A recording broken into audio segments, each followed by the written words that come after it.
وطن جناب ادریس پٹیل صاحب مانچسٹر UK، السلام علیکم. آپ کے ممنون ہیں کہ آپ نے ہماری ویب سائٹ اہلسنت.net پر یاد فرمایا. آپ نے پوچھا حضرت علی کے والد کون تھے؟ حضرت علی رضی اللہ عنہ کے والد ماجد ابو طالب تھے، یہ تو ان کا نام. پھر آپ نے کہا کیا وہ مسلمان تھے؟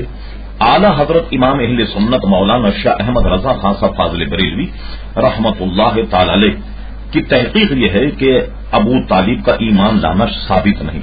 شمول الاسلام اعلی حضرت امام اہل سنت کی کتاب ایک مقصود فتویٰ، اس میں انہوں نے یہ روایت نقل کی کہ نبی کریم صلی اللہ علیہ وسلم نے ابو طالب سے فرمایا کہ تم میرے کان میں کلمہ کہہ دو، گویا کہ میں تمہارا کل قیامت میں شفیع بن جاؤں.